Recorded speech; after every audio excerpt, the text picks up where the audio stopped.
I wish I was naive in using any of these objects that are sunk in these sculptures here. There is a tablet over there. There is a USB card. There is a charger for the car, for your telephone. There is a little... Tylenol. Everything. And everything includes these stories and economies and structures and sometimes violence in terms of the economy that it means labor, production, efficiency, or craft. Welcome to Future Dialogues, a series of conversations between artists and creatives, organized and hosted by Curimansuto and supported by Casa Dragones. The first series of conversations took place in the gallery in New York between March 2023 and May 2024. In this conversation, Abraham Cruzvillegas and Julie Mehretu speak about identity through abstraction, the exploration of color, creativity, the process of making, what materials might mean, where they come from, and what they symbolize. For this talk, the artists come together on the occasion of Abraham's solo exhibition, Little Song, at Curimansuto, New York in May 2023. Our guest, Julie Mehretu, is a world-renowned artist based in New York. Her work is informed by a multitude of sources, including politics, literature, and music.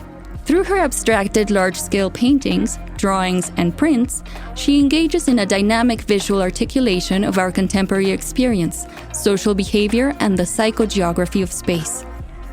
Abraham Cruzvillegas is an artist who is deeply influenced by his surroundings. Many of his projects are linked by the idea of autoconstrucción, a concept that draws from the ingenious, precarious, and collaborative building tactics implemented by the people living in Colonia Ajusco, his childhood neighborhood in Mexico City. We hope you enjoy it.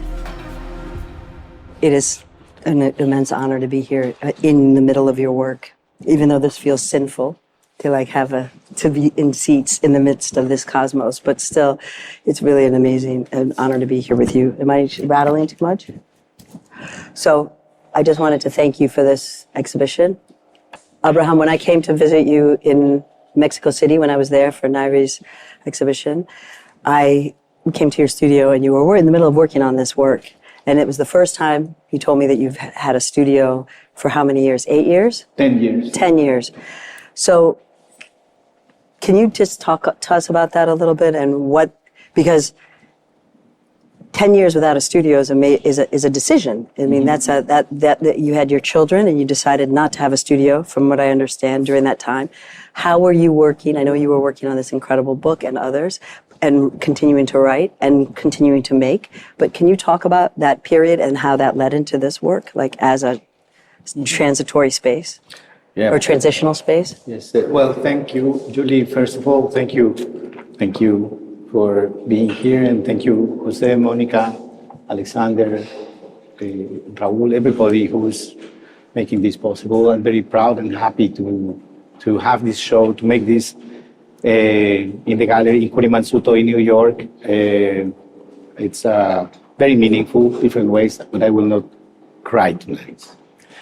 And on the other hand, just to break the protocol, I would not answer your question, but I would better read a poem that is very important at this very moment. It's a poem by Langston Hughes, and its title is Little Song. Little Song. Carmencita loves Patrick. Patrick loves Si Lanchen. Xenophon loves Mary Jane. Hildegarde loves Ben. Lucien loves Eric. Giovanni loves Emily. Natasha loves Miguelito. And Miguelito loves me. Ring around the maple. Ring around we go. Waving our bright ribbons into a rainbow. So this is Langston Hughes. And maybe going back to your question, I would say, I mean, this is where the title of the exhibition comes from. That's why I'm reading it. Then, now answering your question, yes, I decided it was not an accident that I stopped working in the studio. First of all, because I wanted to be with my children, with our children, and we were planning with Alejandra having children. And then I decided not to, when I was at home, I should be with the children. Then I did so. And then it also helped me to construct a new methodology for me. That means working only inside, like making projects that would be or go more, let's say, conceptual, and then making all decisions and resolutions at the very end, 10 days before the opening of any exhibition. And so I did like that, like for some 10 years. And now that our children don't need us to change diapers or biberons or so, I can go back to studio practice, and I'm very happy. And I was very anxious. My body needed to navigate the studio, dealing with objects and tools and with my hands. Again, not a metaphor, but really a material. Yeah. So when you went back into the studio and you unpacked, basically, you had this kind of massive archive of objects, tools, stuff you've collected throughout the years from different places. How did you, because you kind of explained it to me in the studio, but it was still a very dislocating kind of experience being in the studio. It feels almost, there was a certain kind of precariousness to it all, yet it felt there was this certain kind of logic to the organization of the studio, which I think is an interesting place to just think about the conversation before we get into the logic here in the work. If you can talk about like that moment of like getting accustomed to the studio and the point of departure into this, whether it was the poem or whether it was the story of raspberries, berries, and copper. Like, if you can go into that for us, and then we can like get into the work here. Yes, totally. Well, I think first of all that we met there again in my studio in Mexico, Mexico City, and it was a beautiful opportunity to listen to your opinion there. And while I was working, but of course it's not the same like being here now discussing with an exhibition. And of course this means as well, like chaotic as I am, to mention that these conversations held in the gallery are super important, are the kind of something that can bloom or sprout in different ways, as I think it's happening now. And yeah, I think at that moment when you visited me in Mexico City, it was still like a moment of using the materials that I accumulated for almost 30 years, and things that were maybe considered in my own boxes, like leftovers from other exhibitions or from other projects, and that were kept for ages there. And then suddenly when I moved back in the studio and opened the box, it was a beautiful discovery, like a meeting with relatives that I didn't see for many years, and then putting them together to have their own dialogue in a micro universe that could produce friction with whoever could see it now, like we are here doing it maybe. And these things, of course, come from different contexts and different environments. I would say both economical context or social and cultural context, like things that come from projects I made in Greece or in Morocco or in Istanbul or in Paris or in Mexico or in New York. And then when put all together, they become something else. And then this made me produce a little rule for making them in the studio using my proportions, my scale, my hands, my body, so to make them in a very systematic way, but again, breaking my own rules all the time. And of course, I decided myself to add a couple of elements that were there, different ways again, that are kind of the most important elements in the exhibition, that are blackberries and copper. Yeah. So can you talk about pink and green? I mean, why pink and green for yes, so long? I wanted to, it's You've been working with pink and green, what, 25 years? Yeah. It's something that I wanted to produce myself a couple of colors, pink and green, that I've been using for some years now, since, this is a little anecdotic thing that I was interested in the work of Helio Oiticica, the Brazilian artist. And when visiting my dear friend Damián Ortega and Isadora Hastings in Rio, they were living there. I asked them to visit the samba school where Oiticica used to go to learn how to dance the samba. And then we visited. It's in the favela of Mangueira in Rio de Janeiro. And then we went, and once we arrived, I discovered myself that I was in a very similar environment than in my neighborhood in Mexico City. Then I found ridiculous, like traveling so far to find myself in the same place. And I also discovered then that the flag colors of Mangueira are pink and green. So I decided to make the color combination mine. So I've been using this in different ways for all these years.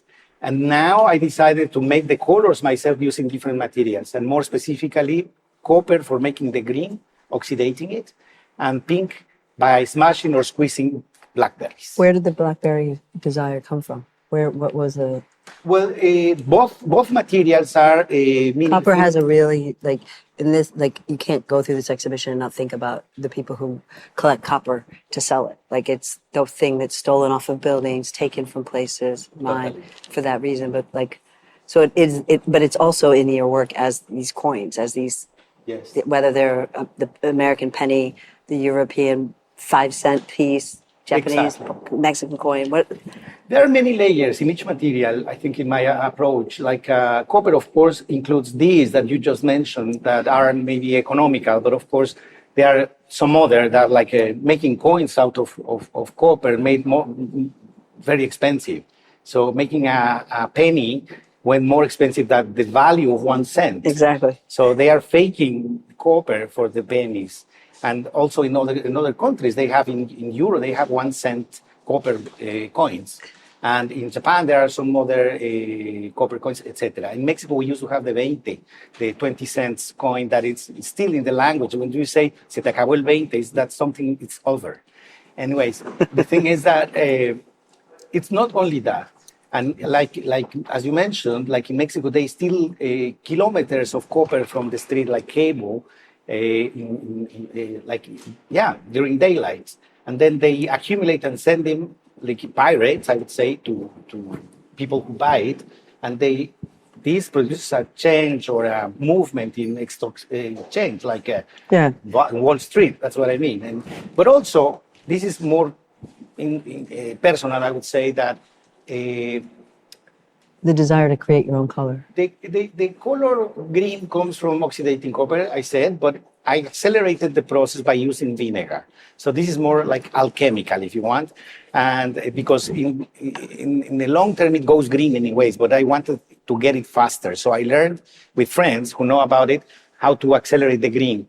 It's a sulfate that comes from exposing copper to outdoors, but then I used a torch to make it faster with vinegar. But it happens that copper is being always, not always, maybe not always, but since long time, before Spanish people arrived in Mexico, in the Purépecha culture, in the west of Mexico, where my father's family is from. They used copper in alloys, maybe with iron or with gold, to produce a tool, a little tool that was used for ritual reasons, that is a tweezer. They used to depilate them like in a ritual activity with copper tweezers. They held like big tweezers like this in copper as a symbol of power, the Purépecha people. Maybe this is a fiction I'm just inventing now, but it's true. Wait, what is it? Wait, so they held what? Tweezers, like yeah. But they made in copper. And the greener, it was older. So it meant more power or more so as a hierarchical something for a priest or for a ruler. And then this is why I went to copper. Maybe my grandmother told me this story and I believed it. And then the reason for the red, the berries? Yes. Children having breakfast? Also, my children and me, myself also, I love berries, all kinds of berries. And we have them in our table every day, every morning for breakfast. And we eat them like peanuts, of course. And but once I read that these berries, most of them come from Michoacán, from the state where my father is from, in the west of Mexico, and they've been overproducing, exploiting soil, the land. Big companies that the brand is in your supermarket around the corner is the same brand. And all they say in the little blister, it says product produce of Mexico. Yeah. Yeah, and they are really, you can find them organic or not. The organic are tiny and they rot quickly. The other ones stay even out of the fridge long time, super juicy, big and shiny. You want them. You cannot stop. Those I used. Like the berry that's leaning on top of the copper pipe when you first enter. Exactly. At the very entrance, there is a pipe with a berry. Berry. And then, so I found that the berry juice is super pink. Then I started playing with it with my hands. And it went like a message for me. I had my hands like covered in gloves. And I found this strangely beautiful. What it means, this. I mean, we maybe can bend the conversation into labor, but it's all about the environment and what we put in our mouths to eat, where it comes from, who picked it. Abraham, I know it was really your children who were eating the berries like that and yeah, covered in blood. and having your blood of. isn't it pleasure?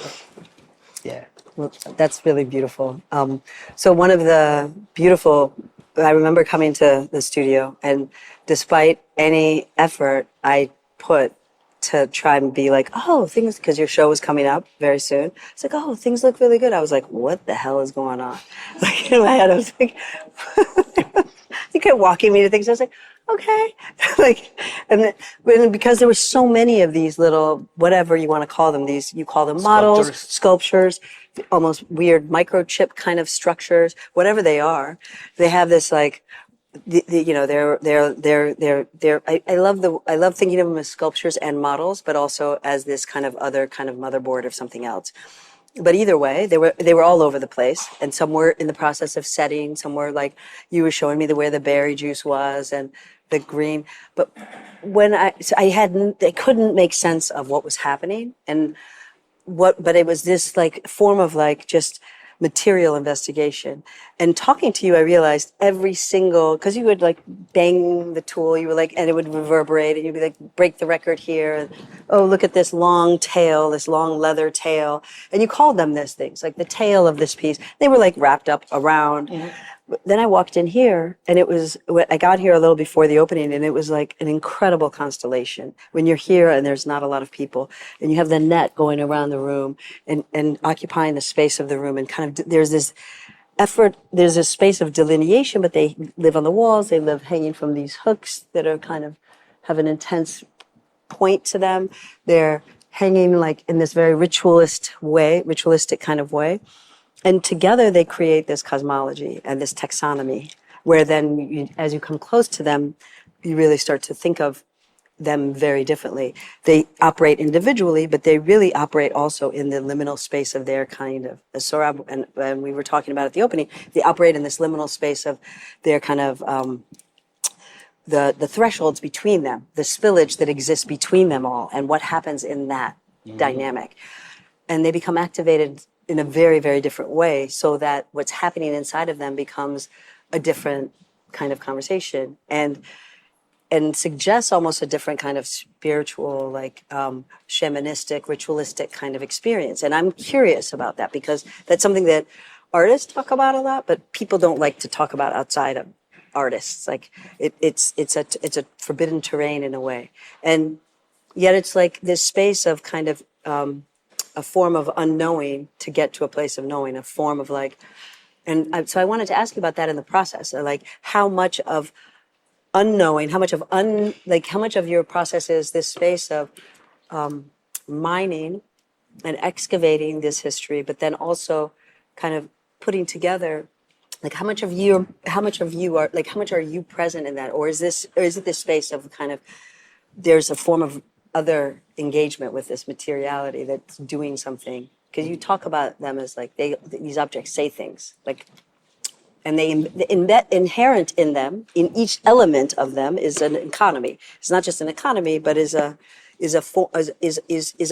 labor, but is also an intentionality, a use value, whatever you want to call it. These objects have things in them, inherent in them, but then they become something else here. They're detritus, and you're inventing something from that. But within that, there's this thing that changes one. That's what I wanted to talk about. Like how do you approach that from within the process of making? Well, I know that's a roundabout question, but you understand what I'm going to. it's a very elaborate question, let's say. But you understand where I'm going. I would answer yes. Yes. No, I'm joking. It's no. The truth is that yeah, I agree different ways with what you said in terms of the liminal. First of all, because I produced again a set of rules for my own work. Let's say a game, kind of inventing a game.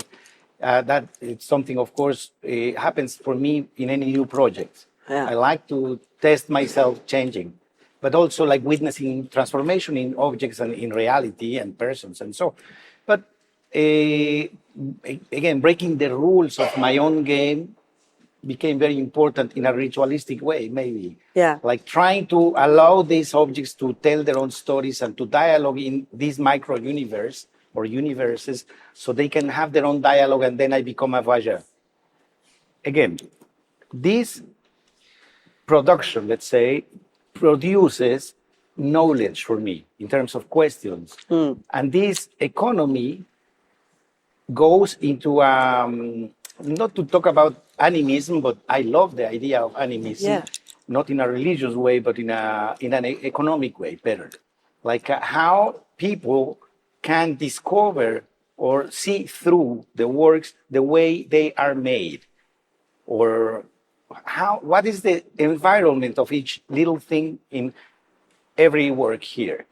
Like if it's industrially made, handmade, if you can call it a crafts, and what's the economy of crafts in Mexico, in Morocco, in Greece, in Paris, or New York. And then coins, and then natural objects like leather. There are many, many leather strips that are used originally, for instance, to make sandals like this. You will find them all around. This is a different economy, different environment or structure. And then, what like this friction that happens with any artwork when people look at it. And that's the liminal for me. And that is the way maybe that I can break a bit the paradigm, or whatever we used to call the paradigm, right, to create, maybe, as you said, a shamanistic approach, or something that is not in my hands anymore, right, but in your gaze.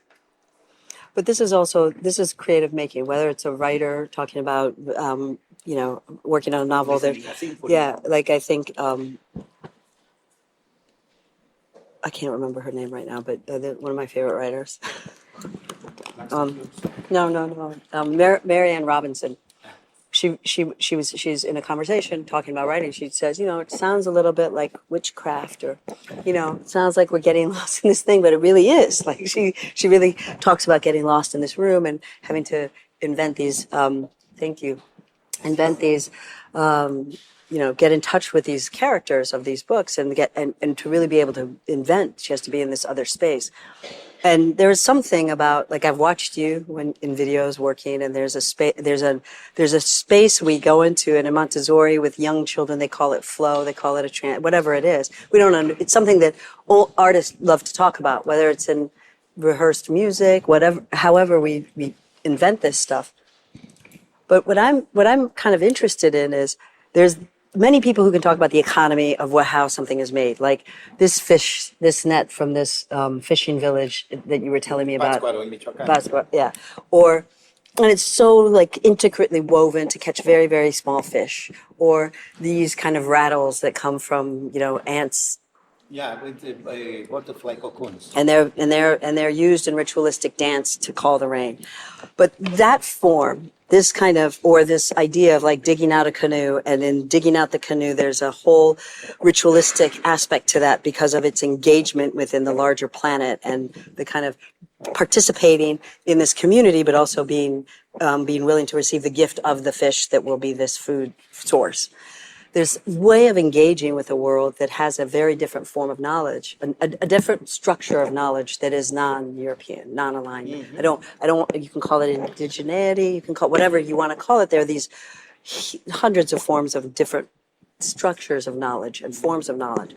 And they're part of our DNA. They're embedded in many of us.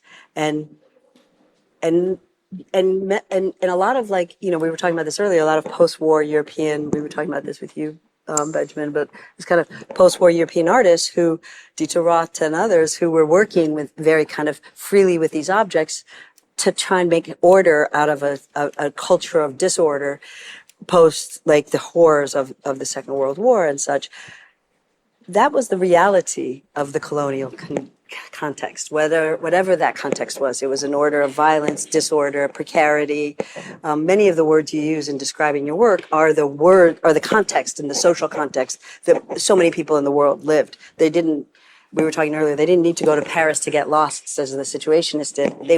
They didn't have maps of the cities they lived in, no matter what. Like this, there was this kind of, where we talked about Mexico City, there was this kind of evolution of a way of mapping a space because of how you existed in that.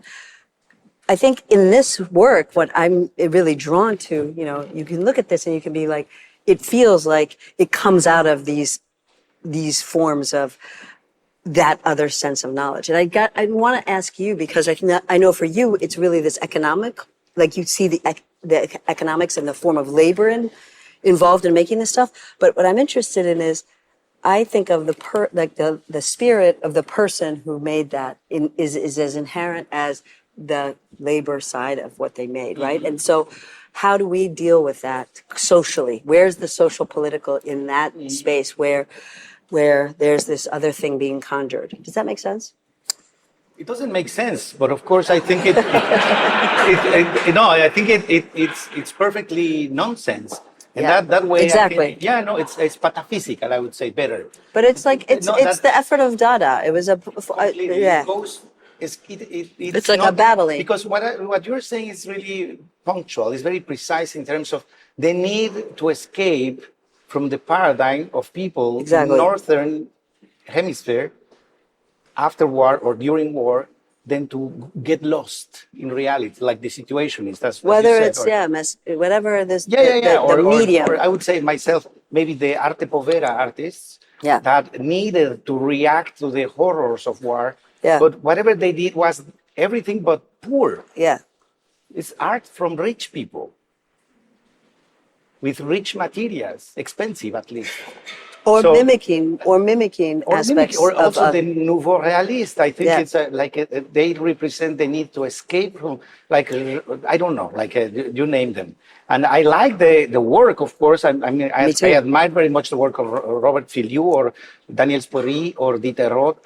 It's in your work. It's in my gene, of course, but there are many others. Yeah, David Hammonds, Richard Tuttle, Jimmy Durham. Yeah. But I wanted to point out something more specific that you mentioned, like carving a piece of wood, a single piece of wood to make a canoe. Yeah. In the region of Pátzcuaro Lake in Michoacán again, it was not just fabricating a canoe. Mm-mm. No, it was a ritual activity of the community celebrating the possibility of sharing in a very specific economy. And it's still alive. They still do.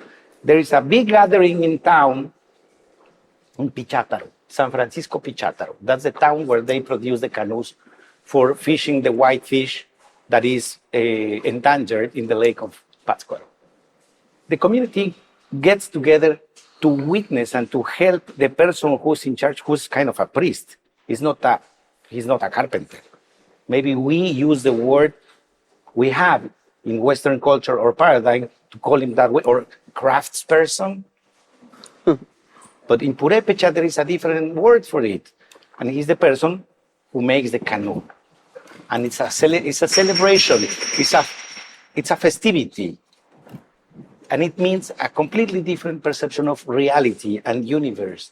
I would not call it animist. I would not call it shamanistic. No, it's just that. It's a Purépecha way of making a canoe. The last show I made in Mexico City at Curimansuto Gallery, I used 3 of these canoes for a single sculpture. It's a large shape, let's say. And I mean, I wish I was naive in using any of these objects that are sunk in these sculptures here. There is a tablet over there. There is a USB card. There is a charger for the car, for your telephone. There is a little... Tylenol. Everything. And everything includes these stories and economies and structures and sometimes violence. In terms of the economy, that it means labor, production, efficiency, or craft, or art. Maybe I'm not.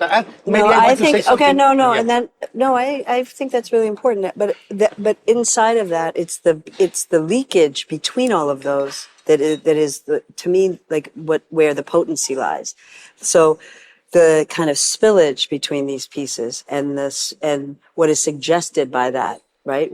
So the potency is not just in them and in how one engages with what can be asked of them or what happens in them, but there's an aesthetic proposition that's taking place in terms of what's happening in the threshold of of how they interact.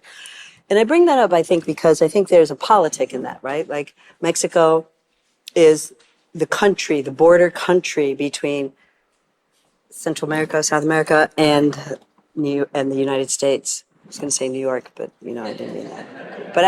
But a lot of people see the border like we're dealing with this activated border issue at this moment in the last 2 days, because and the majority of the people who are coming aren't coming from Mexico. They're coming from Venezuela, or as we spoke about, East Africa, Southern Africa, through Brazil, coming, whether it's, and so that condition, this condition of the liminal, this condition of kind of being in this space of precarity on the fringes, which is fundamentally kind of feels like we're all kind of living in this moment of like, of unknowing in this space, and rationalistic Cartesian models of how things were supposed to work don't work. Like we're not negotiating that. This work is the opposite of that. This work is like throws all that on its head, but it's not doing that in search of nothing. It's not doing that from the same autoconstruction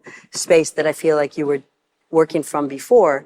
And I want to try and identify how that's different. If you can, like considering this different social reality, but also this difference way of generating this work. It's not coming, they're not self-making. They're not, in a way they are, but they're not like you have done in the past. Although you brought everything into the gallery and then you built the show. And you didn't know what was going to hang and what was going to be on the floor, right? So how did, Well, there are different layers of maybe thinking in your question. And I would maybe start with saying that I have the first hand, let's say, source in trying to produce better questions about migration. Like this is Alejandra, my wife. She works with asylum seekers in Mexico. And she's been dealing with specific cases of people like trying to reach the promise of consumption that means getting to the US.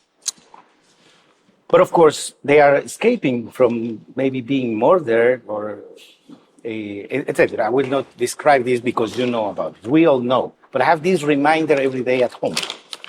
And I'm learning a lot from that, from speaking with Alejandra, but also learning and listening to the people she has to deal with, including the persons who have and offer a shelter for all people migrating, that if they are deported to their countries, they might be murdered.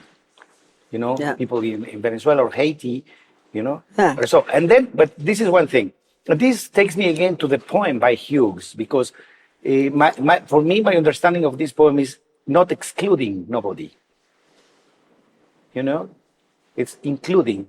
And this is not a metaphor, not an allegory. But I try again in my work to include everything and whatever it refers to. And we are sitting here in a gallery in Chelsea. I know this, of course. But you excluded yellow. Just kidding.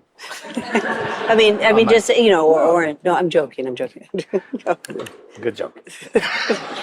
No, seriously, thank you, because no, it's an effort. I mean, Yeah. It's not that I'm succeeding or I feel I'm accomplished nothing.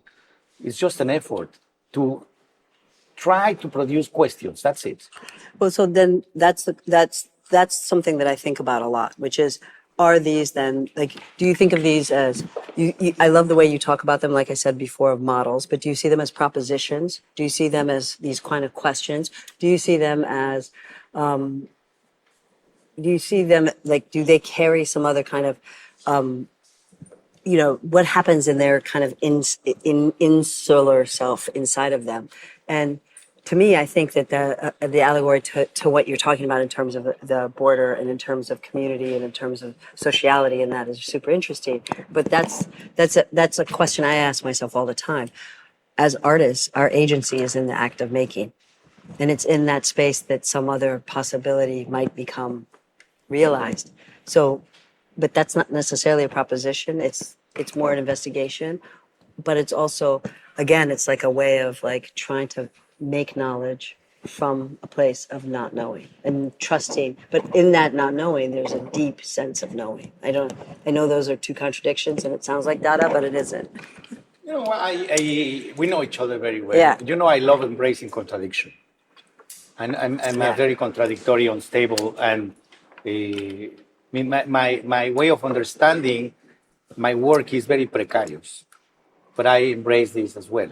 And then I prefer to say that I'm, in English, you use the term style for writing or saying something properly.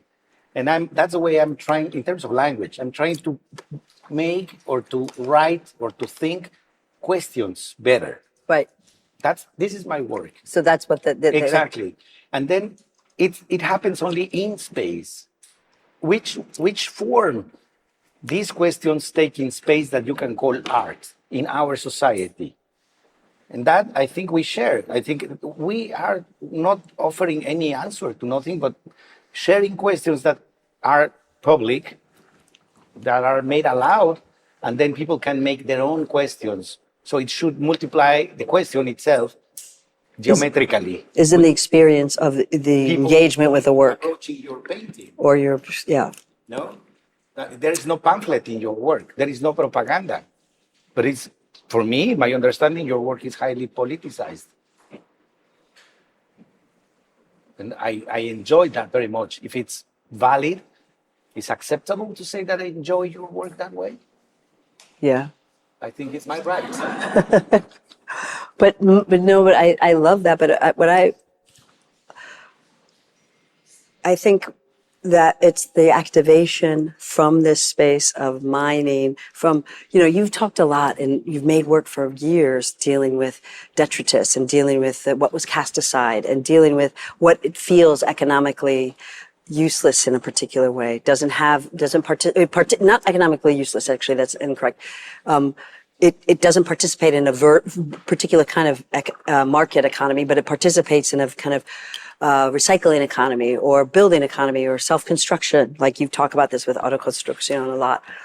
In terms of this work, there's something else shamanistic about it. Like I want to go back to that, like because it's like sound is in it, like and then also these kind of strange microchips. Like I was listening to this conversation the other day around AI and how so few people really understand what's happening technologically in all of our realities, and including those who are building this technology. And we don't live in a world where I'm who I am and I have a connection with who you are. We're all in the same room. We're like all of us in this room and then in many different rooms at the exact same moment.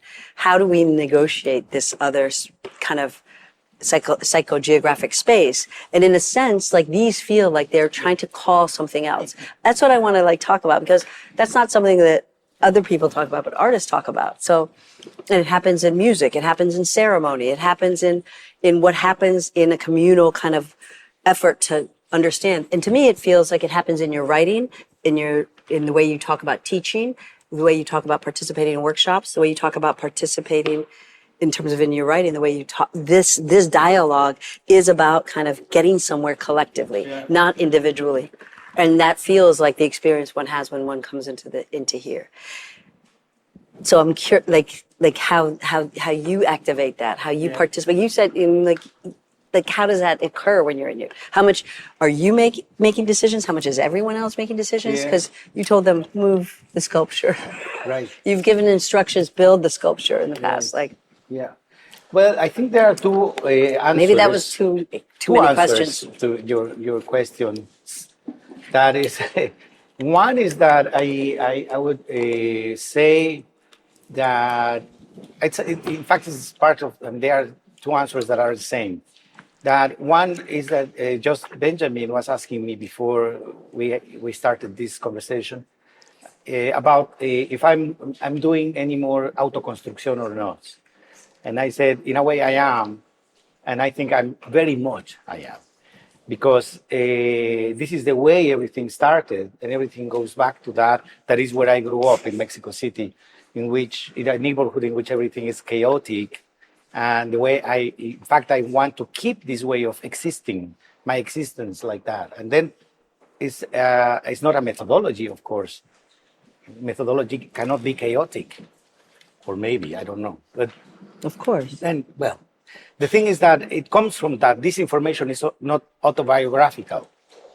It would be very weird if someone tells me, oh, this is about your childhood when you attended the school. No, it's not about me, but it's about the ways of making again. And then it's very much here yet.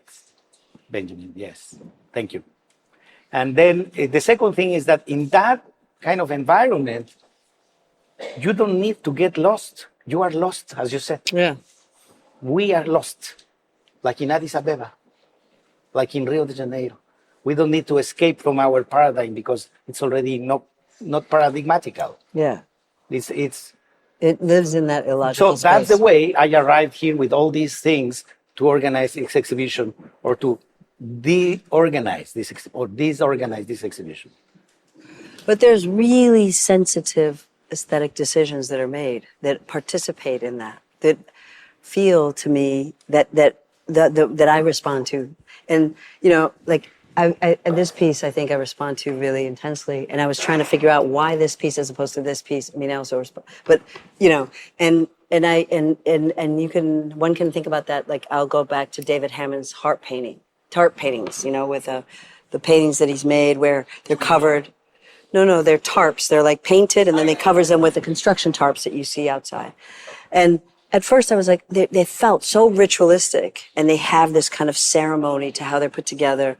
And yet they're really like what you see, like when you're driving and you're seeing this construction, you see these beautiful paintings everywhere. Like they're for every one of us. Like they're constantly participating in the fabric of the city and disappearing. And they have those weird smiley face cuts or heart cuts or whatever they are to let the wind through. And Hammonds plays with this language, right? This language that just is there for all of us. And there's the economic side of that. I'm not interested in that because as artists, we don't care so much about that. It's there. It's embedded, yeah. But it's, okay, so he takes it from the street and he sells it. That I'm not so concerned. It's more how that object and the resonance of that in this space where you're doing that with something that feels like it's like trying to deny its object to it. It's trying to deny, like it's trash in a certain way, right? It's the remnants of a way of living or something.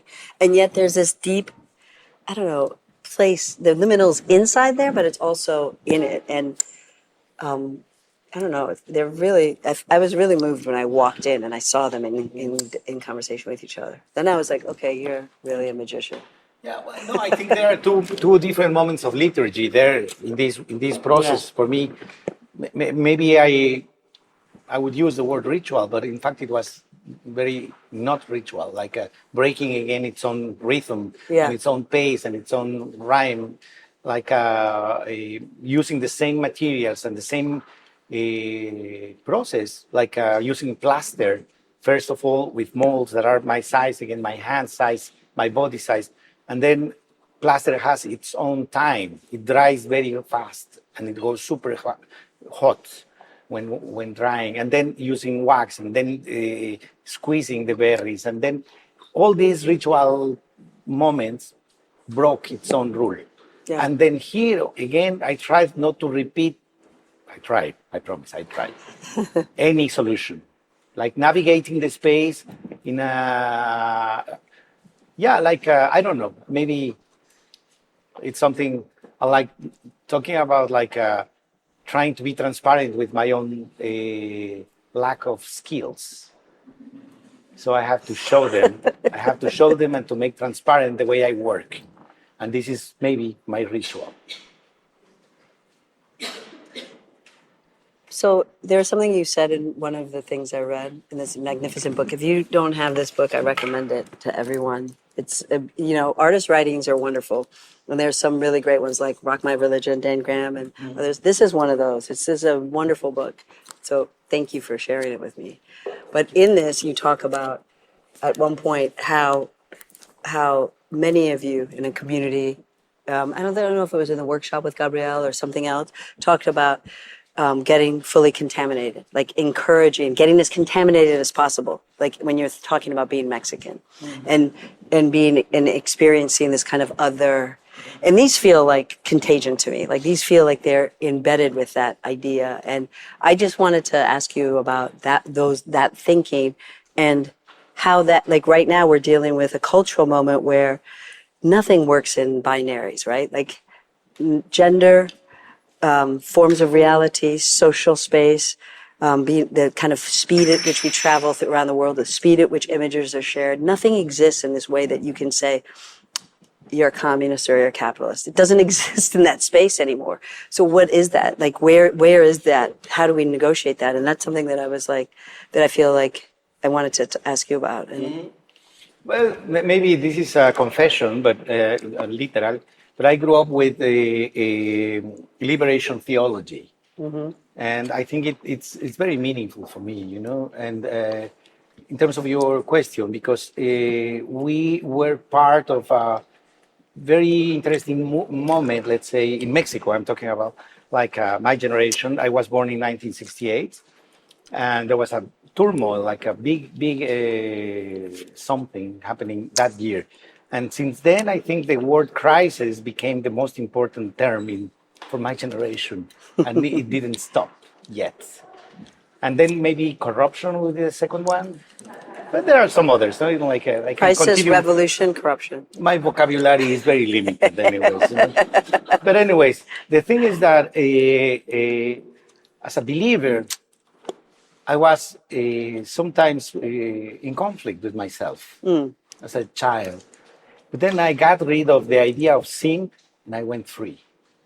The idea of sin, that being a sinner as a Catholic. A sin. Okay, Right, yeah, exactly. got it. Sorry.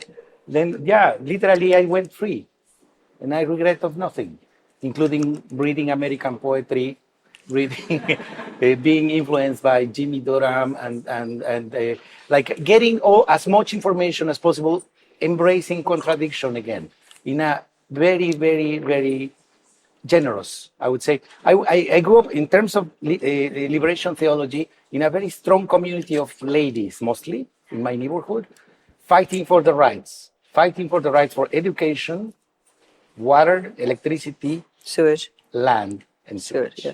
And what about then the Franciscan side of your father's? My father was a Franciscan, which is a different way of belief, or the same. At the end, it's the same.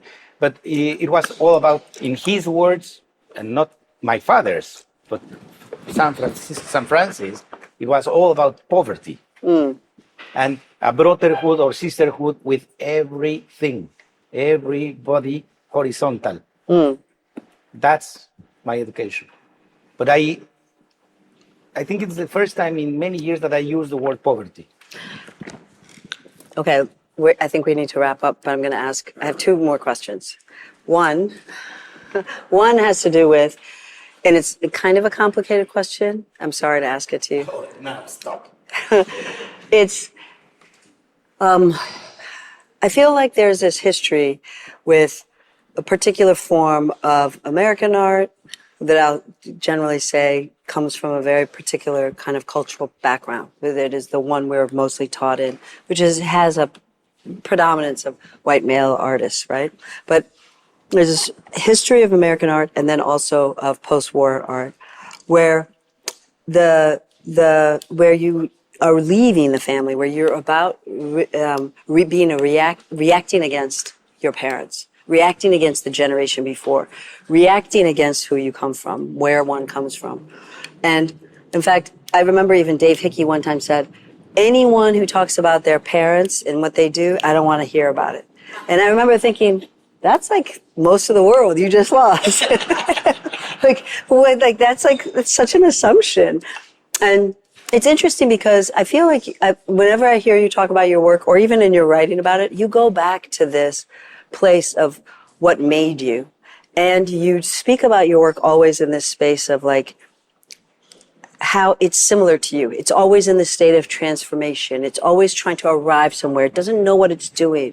It's it's like this really playful, but also earnest and really sincere investigation that's like, there's nothing about it that's like a joke. It's like really like it's like sincere, but it's also super playful and made from these like other elements. And I guess I'm asking this question, like, how does that participate in that cosmological kind of bigger taxonomy worldview that we're talking about in world building? And then the final question is about poetry and when you started reading poetry and how much poetry plays a part of all this, because it feels like it does a lot. It starts with a poem, the title comes from a poem. You talk about poetry a lot. You talk about poetry as points of departure for exhibitions, concepts. So I just wanted to ask you those two things. Yes. Well, first, the thing about referring to my experience, I would call it that way, Yeah. with my family in a specific environment and economic context is very much a search. And again, it's a question. Yeah. Because it's about like the way, then I would extend or share this question with you, like about what's identity, if not an unstable process. That is in process of construction. That's the real meaning of autoconstruction, the construction of the self. Yeah. That is a definitely unfinished process. Right. And then this is again, precarious, contradictory, unstable, and non-productive. It's not efficient. That's autoconstruction in the way I understand it, the way it comes from my own experience. And this is summarizing a big reflection. A process of trying to unlearn who I am. And then the second part of your question, or your second question, is about poetry, isn't it? Yes. And I think it's I mean, the truth is that maybe I wanted to be a poet when I was a child, and I absorbed as a sponge the poetry of the generation of Langston Hughes in Mexico, mostly the contemporaneous generation. That goes along with another question you made, that is that this was a beautiful generation of poets that were not nationalists in Mexico a century ago.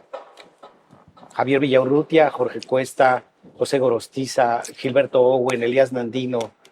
I was really in love with them. And all of them were homosexuals in Mexico in a very hard period for gay people. They were openly gay in a very violent period in Mexico for homosexuals. And Salvador Novo. And these were Langston Hughes friends in Mexico. Right. And I think when I was a teenager, I really wanted to be a poet. But I found myself not so efficient again. But now, you know what? And this is promotion. On Tuesday, I will make here a performance reading my writing as poetry. That is not poetry.